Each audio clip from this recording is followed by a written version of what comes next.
Interpreter will stay on so that our deaf participants may also learn about this. Okay, we're good. We're recording. Thank you, Terrific. Frank. Terrific. Thank you very much. Thank you for getting us started, Kathy, and for making sure this is recorded. So hi, everyone. My name is Dr. Frank Dolce. 中文名字是杜启天博士. And I'm really excited to be able to do a brief introduction as we hear about these exciting programming opportunities from the Chinese Education Association for International Exchange. So 我们今天会听到中国教育国际交流协会的很多项目, a lot of their events that are programming opportunities. A couple of things I wanted to mention really briefly about what you're about to hear. This is really exciting because you're going to learn about the organization, but you're also going to learn in depth about their programs and what you will get out of their programs. Also, what's really exciting about these programs tonight, you'll hear, is that they're not for any one particular type of person, but they can fit people from many different backgrounds. So these are programs for Americans as well as for Chinese citizens, for students, for faculty, as well as administrators. You're going to hear a wide range of programs.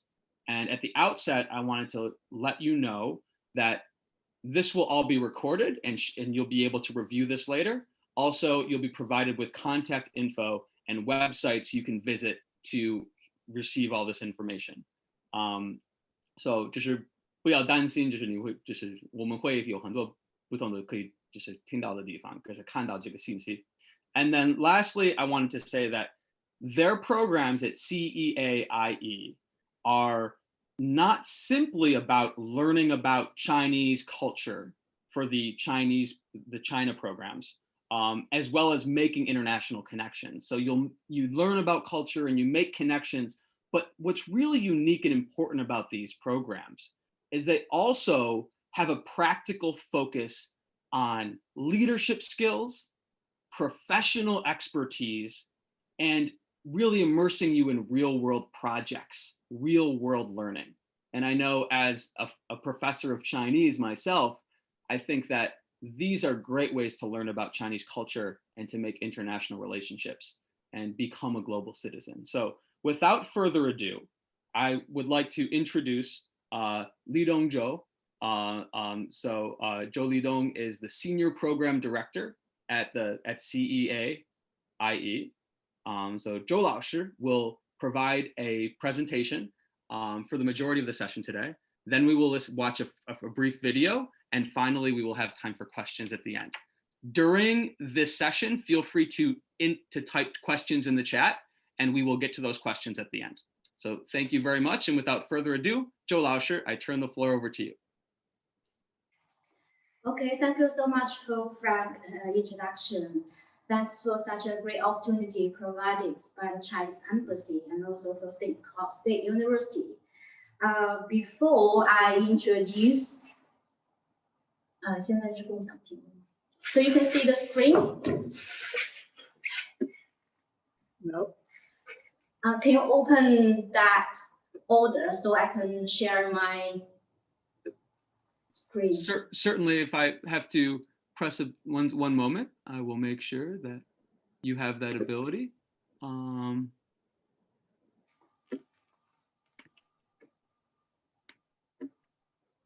You should be able to share your screen now. I apologize.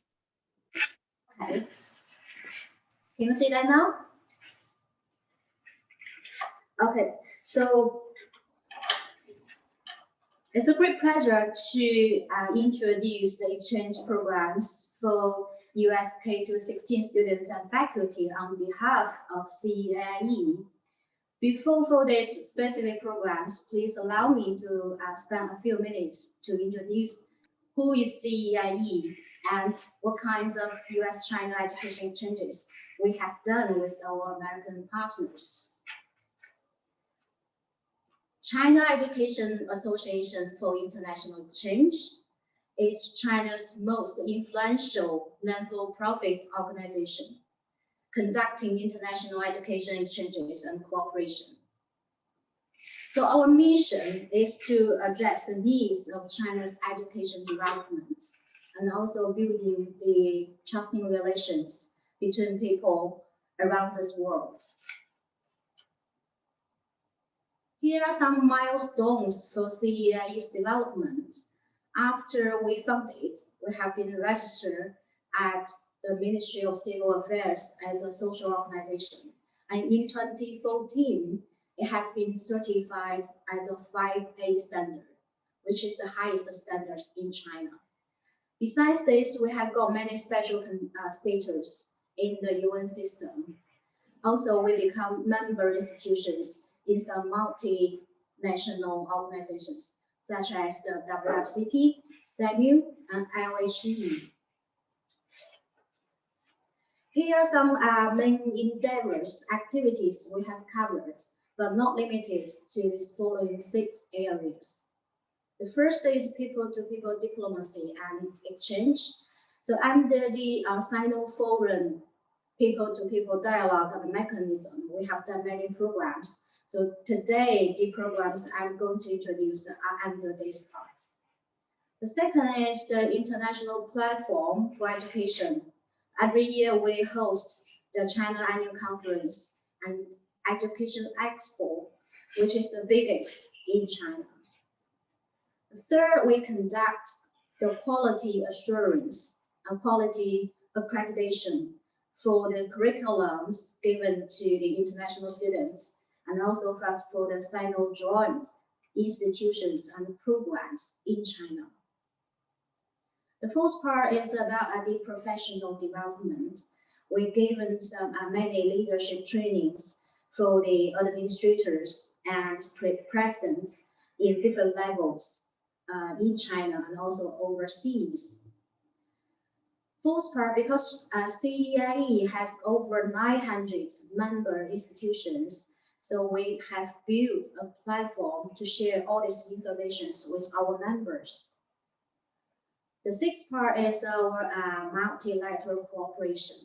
And then because of this special status with the UN system, for example, this year, January, we have just hosted the International Day of Education for UNESCO activity.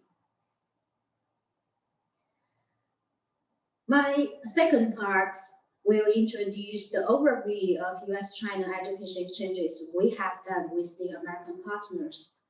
After the year we founded, we have signed the first Sino-Foreign agreement with the American partner, with the ASCU, that is American Association of State Colleges and Universities, which is the first agreement we have. So our programs during the last 4 decades has covered from K to 16 in a variety of forms. And these forms, I will introduce the specific programs later. All these programs has flourished with the establishment of the US-China people-to-people exchange in 2010. And later in 2016, it has changed the name into China-US Social and Cultural Dialogues. The more programs has been designed. But after the outbreak of coronavirus, many activities has to be shifted offline. Here we select about 10 programs we are doing now, except for this one, 1+2+1, which is sending Chinese students to the United States. And the others I'm going to introduce are most hosting programs. So hope these programs will be quite interesting for American students and the faculty. In general, the China experience will give you a professional development. Here are some will train your skills to tackle the most complex challenges of our time. And then we are aiming to build this leadership for the next generation. The China study will give you a global perspective because you will work or tour in China in a different culture context. All these programs will give you a connection both on the partnership for schools and also building some personal relations. And this one has give you some real projects. We believe that seeing is believing. And then when you come to China, and then it's better to bridge the gap between what you think about China and what you really experience about China, both in the historical and contemporary contexts.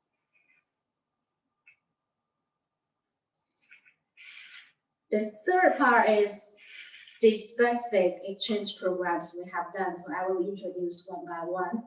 In the higher education part, the first one we call CEAIE-China Academic Impact Program. That's what this is. We work together with the ASCU since the 2015. We invite about 12 US full-time junior teaching faculty at 2 or 4 3-year institutions with the potential to impact undergraduate education to China. So these participants can be lecturer, assistant professor, or associate professor in these institutions. Our goal is to encourage the participants to develop strategies for incorporating Chinese study into courses in their campus. So when they have some ideas about China, when they come back, they are more willing and more interested to integrate this part into their curriculum. All these participants will come in around June, and then they can visit 2 or 3 cities in China in these 2 weeks. We will let them to have some intensive seminars, lectures, or discussions with Chinese professors, and they can also visit some Chinese universities to listen their courses and then have some cultural activities. So these faculties can apply during December to January each year, and then they can either apply through this website or contact us for further information. This program will cover their in-country cost in China.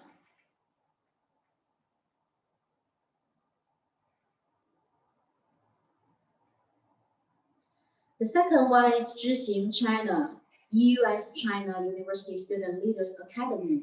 You can see that we have many CEAIE-China program. It is a brand, it's a flagship program. Zhi means to know, to understand. And Xing means to tour, to study, and to take some action. So we prefer that you can learn and know China first, and then through tour, through have some studies in China, you can have a more comprehensive understanding about China. And this program is aiming to invite the US undergraduate studies from distinguished universities with academic excellence and strong leadership competency. So all these students have acted as the leader role in a certain association or as university clubs. It started from the 2017. We worked together with the Asia Society, and then they will do the application review. Around 25 students will be invited come to China in July or August, and then they can stay here for 2 or 3 weeks and visit around 3 cities in China. So before we have visited Beijing, normally they will land in Beijing, and then they will travel to Shenzhen, Chongqing, Hangzhou, all these cities, and then they will wrap up in Shanghai and departure from Shanghai. During their visits, we will give them a certain social research topics and then divided them into different groups. and then can have opportunity to have field visits in different sectors, including the ministries, governmental departments, the private companies, the state-owned enterprises, and social organizations, all these kinds of the organizations. They are going to have seminars and lectures on China. And then these professors will give more lectures on China's development in the economy, governance, and social development. Students can also have talks and dialogues among themselves, and then they can have a Zhixing talk and a Sino-US youth talk on certain social issues they are quite interested in. And finally, they will present their findings.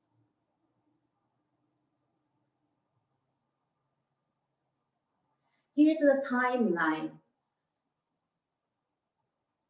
Normally, the application starts from February to March, and then we have the application review and confirmed, so they can come to China in July and August.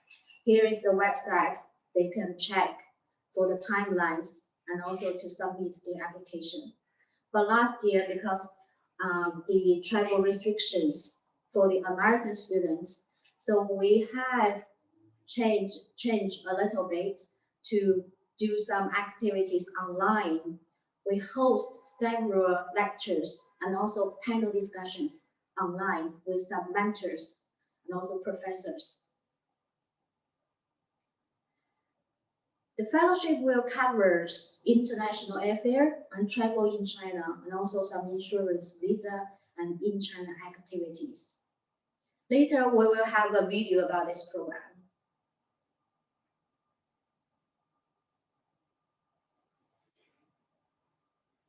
Here we selected two comments from former Zhixing fellows. So from their comments, we can see that they have changed some views, because coming to China gave them an opportunity to explore the other side of China. That is different, maybe different from what you have seen in the United States. And then they have shown their ambition to shift the next era of friendship and collaboration in the US-China relations. We think that is quite important.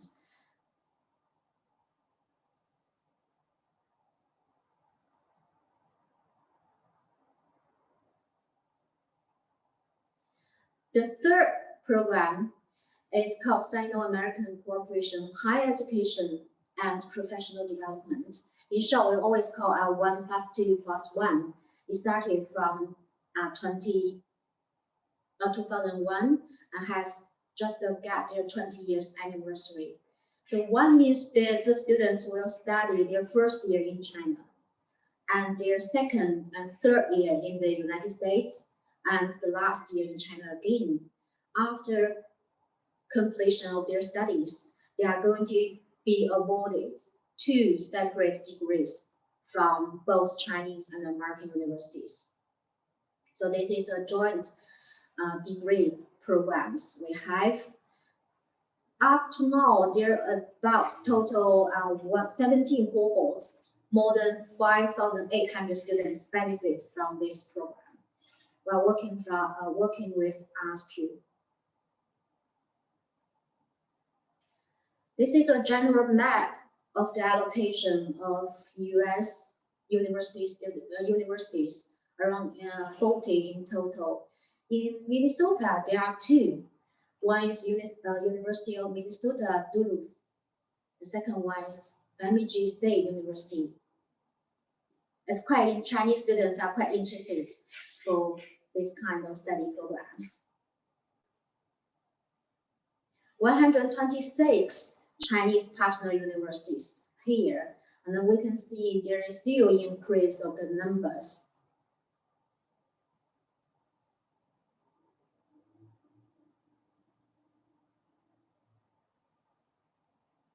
I will now address more about the benefits for attracting international students in the American campus. There's lots of benefits for both Chinese and American students on campus. For the timeline, so normally the application of admission is in April or May to May, and then the students going to do the visa application and then arrive in United States in August to start the fall term. If any of the state university want to join this program, you have to be able to accept credit transferring from Chinese universities, and you can offer English language as second language program, offering conditional acceptance letter, and providing on-campus housing, and also issue the documents for students to apply J1 visa.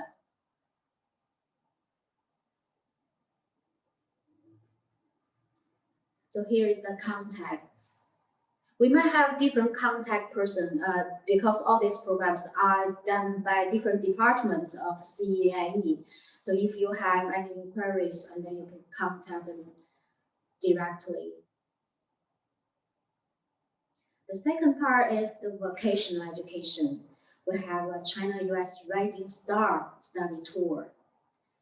We're working with RSQ and then select the students, US undergraduates from vocational colleges and universities. The purpose is to strengthen their cross-cultural communication skills and improving professional capacity. And then they can also have some hands-on activities.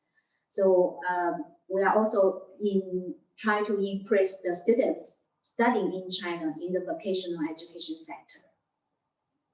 So that's the pictures. They are visiting Xi'an, and then they can have some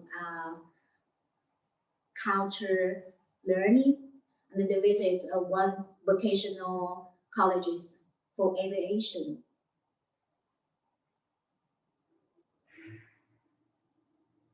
They visit in China either summer or winter vacation for 2 weeks and visit around 3 cities. They can have some in-depth culture experience, skill learning, and hands-on training. This part is quite special for this program. And then they can have students dialogues. I take winter program as example, and they can apply normally from November, and then they will have activities in January. The fellowship covers the in-country cost.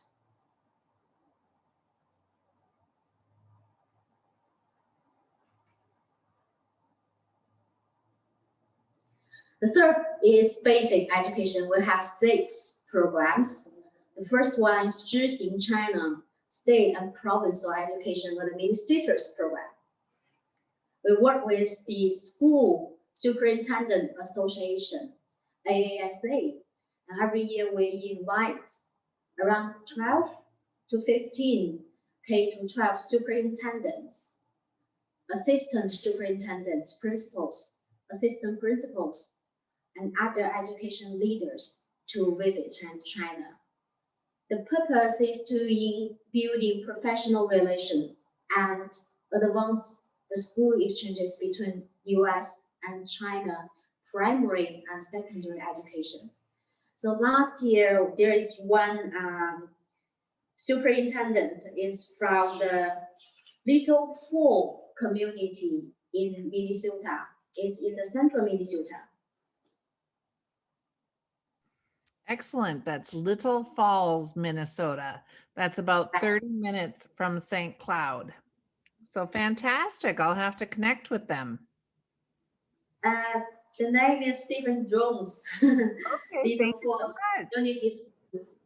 Okay, wonderful. Wonderful to hear. So they will visit China around 10 days in October. Last year, they visited Beijing and Hangzhou. So they will have some professional meetings and workshops with the policy briefing and consultation. So we have led them to visit Ministry of Education, CEAIE, and Education Department of Zhejiang Province. And then in Hangzhou, they visit some primary and secondary schools to have networking and program development. After this visit, and then they will build connections between the schools on each side, and then they can have some further activities after this. The program covers the in-country cost. So here is one comment from the one associate superintendent, because we led them to Ministry of Education and have a workshop there. So the superintendents can ask any questions about the basic education's development and also some strength and weakness challenges we are facing for each other. Here are some photos. This one is in the Ministry of Education, and this is in the schools. The students are presenting their sports activities. Some is a drama, and also this calligraphy. The teachers and superintendents can further discuss about students' assessment and also the curriculum design, all these kinds of topics. The second one is the Student Leaders Exchange Program. It started quite early. It's 2004. We worked with the National Committee on US-China Relations. The purpose is to increase their friendship and understanding between Chinese and American young peers. So previously the students are US high school graduates. They are the presidential scholars. Around 15 students come to China for 10 days visit in summer.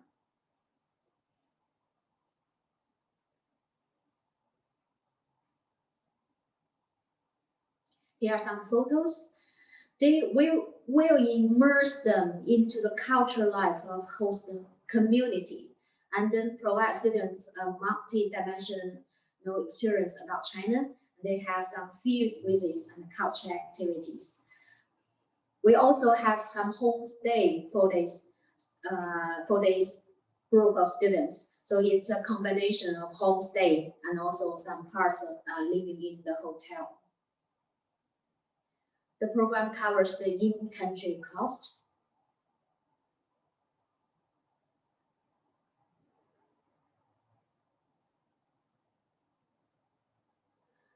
The third program is 1,000 School Hands Together initiative. That is, we launched in 2014. The goal is aiming to linking US and Chinese partner schools so they can have the connections for school exchange and curriculum projects for the young peers to know each other. By now, we have more than 1,000 Chinese and US schools join this program, and Chinese schools are located across China. The main theme for this initiative, starting from the environmental protection, and then now it has expanded into the areas such as the STEAM and ICT teaching.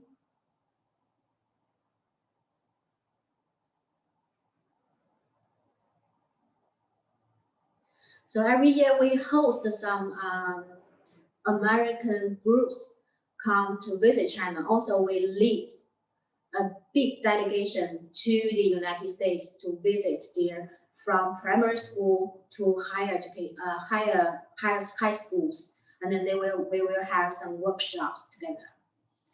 The school themselves can have activities in the following parts. They can discuss how to build a green campus, how to design a collaborative curriculum, some professional meetings and trainings to give for each other's teacher. And then students can have the clubs online and the workshops. For the face-to-face visits, summer camp, study tour, and cultural visits, if there's no pandemic, some schools will exchange their students and teachers every year. If any schools want to have a Chinese partner school, you are welcome to contact us.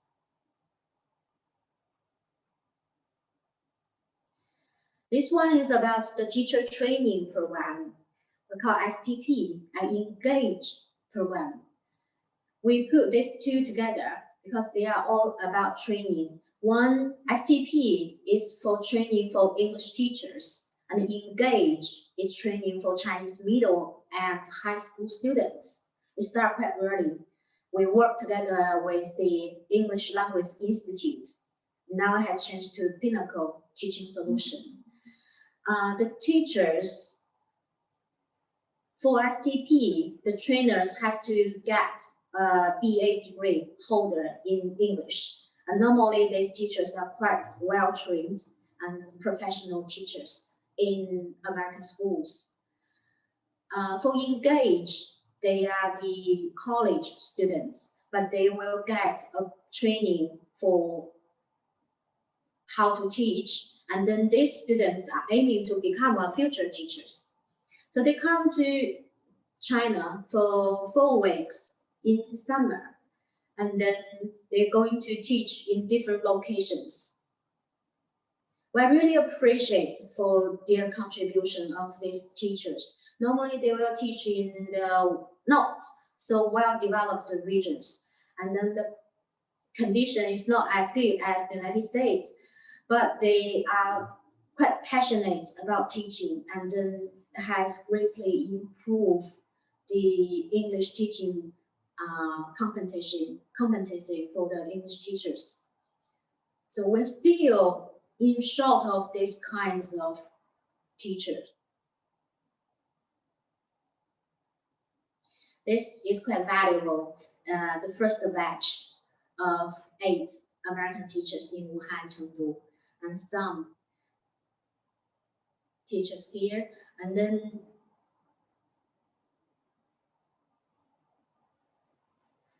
many has built a great friendship with the Chinese teachers after this. The 5th is about the AFS Hosting Program. So AFS, American Field Service, has about a history of 4 decades, and China is a hosting country among 40 countries. The hosting schools in China are located in 26 provinces or cities. The students they can come for 1 semester or for 1 year. They will be immersed in Chinese language learning and culture background. They have the home stay in the host family, and attending a local school. So we have seen the great changes, the great impact has taken to the American students after they return. They have a very good Chinese. And students can apply through the AFS website. The target group is about 15 years old to 17 years old. It's high school students.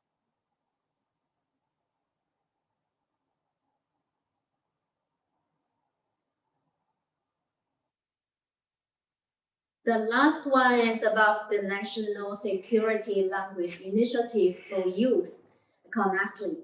So in working together with the US Department of State and American Council for International Education, they are aiming to promoting critical language learning about American youth. And they are sending their high quality, high competency high school students to China 2 to 7 weeks for summer program. Normally start from the mid-June or early July and end in early August or mid-August.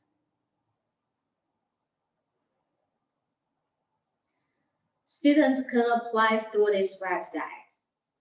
But for the 2021 to 2024, the deadline has already passed. If any of you are interested, and then you can apply next year.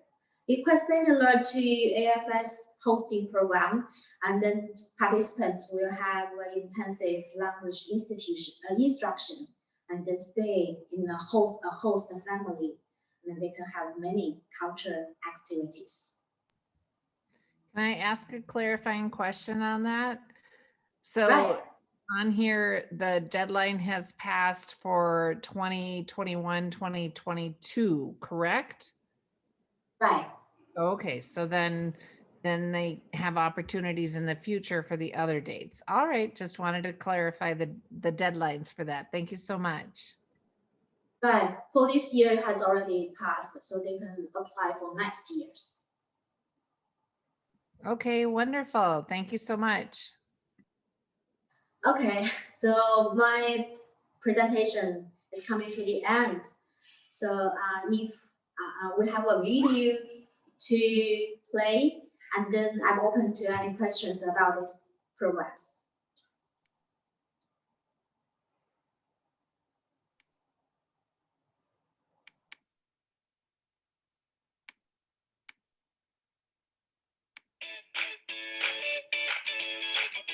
你好，你好，北京，北京，北京、北京，重庆，重庆、重庆，重庆火锅，火锅，上海，中国话，特别很厉害。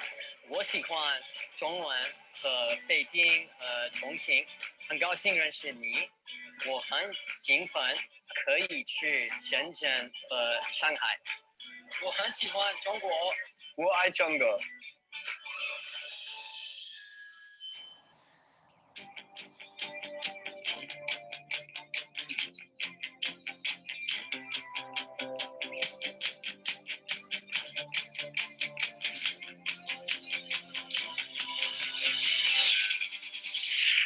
One of the key things that I've realized from my experience the few days that I've been here in China is that China has an extremely rich culture that's based on many, many years of history. So I think what this program really taught me is that like the young people here aren't actually that much different from us, and we like the same things and we can talk about the same things, and it's really quite cool in that way.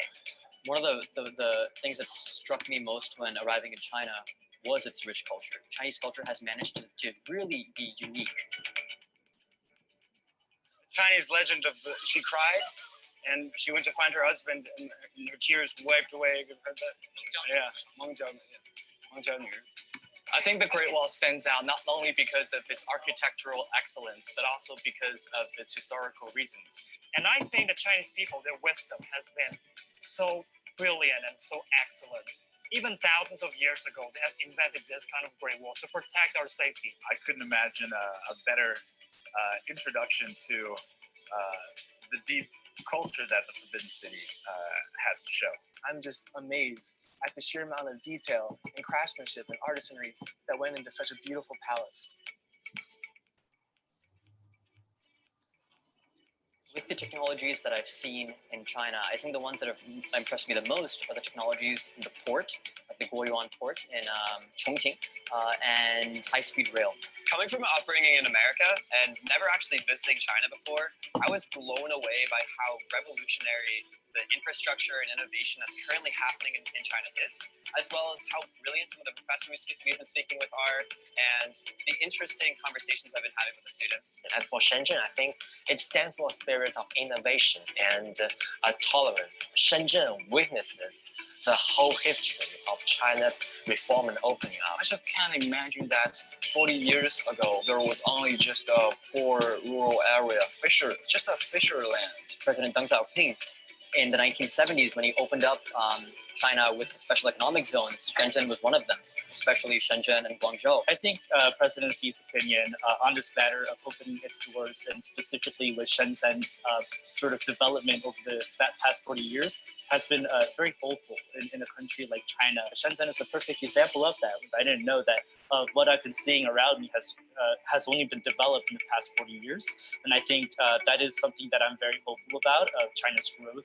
With the increase of huge companies coming into Shenzhen right now, it will continue to advance and catch up to Silicon Valley and perhaps, lead the globe. In one word, my trip to China has been humbling. If you want me to choose one word to describe all the trip this time, then I'd like to choose the word curious. I will choose moving. I think I would choose the word collectivism and a sense of community. I would choose eye-opening. My key word is unity. I will choose my keywords in Chinese. I will choose 经验. My keyword for my trip here in China is entrepreneurial. We hope through the program they can broaden horizons and develop leadership, can also have a more profound understanding of China, and also form friendship between the youth of the two countries.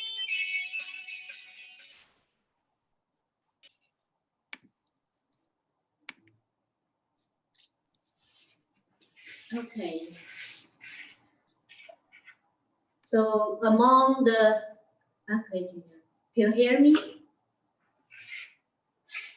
So among these student leaders, we have 30 plus 30. So Chinese and American students compare each other.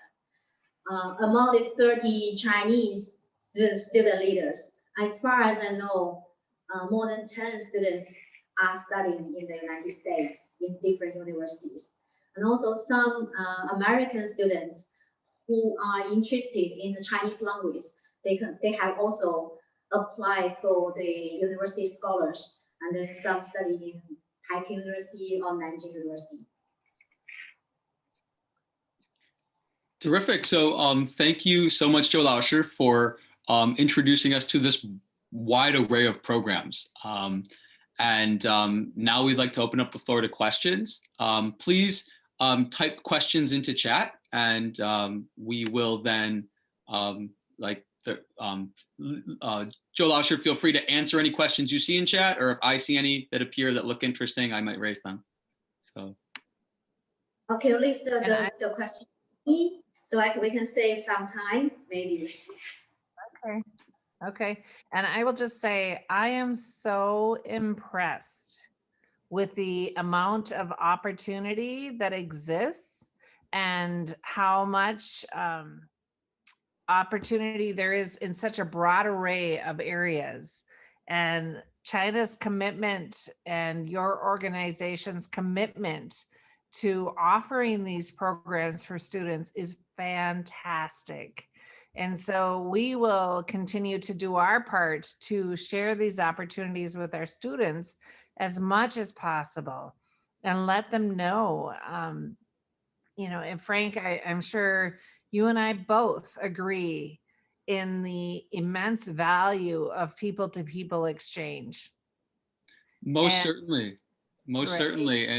And as someone that myself first went to China in 2007 on a study abroad program, the private sort of program I went on, just the focus was so much on in-class language study, and you just were in a classroom in China rather than in the US. But what you have here are a broad array of programs that can accommodate a range of students.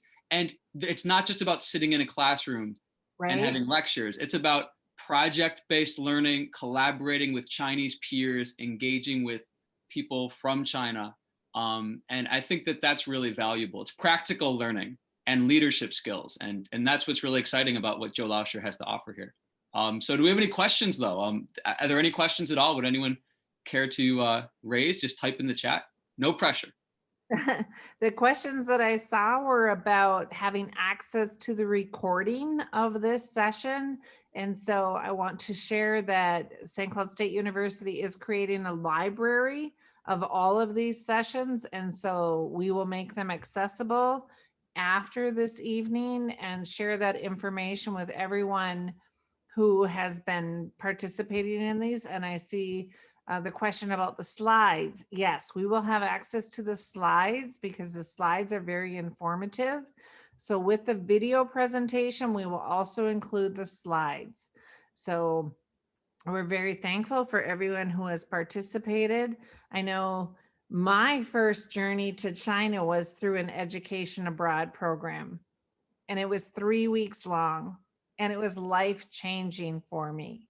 And so what your organization is doing is providing opportunities in such a variety of formats that really, if there is a student in the United States interested in studying abroad in China, go. And we will Right. help you find the path for making that possible. So we have a number of other questions. The library, we will send the library of these video recordings out to everyone who has registered for these sessions. Frank, can you see these? Is this regarding this week's program? So this is part of a 7-week program. So every one of our sessions from the past into the future will be made available on our library, and we will send that out to everyone who has registered. Right. I was asking that, Kathy, with regards to Ida's question about attending a Chinese university for a 4-year degree. Okay. So for today's and last week's session, for ones today that involved attending a Chinese university, Right. so the more long-term programs, Yeah.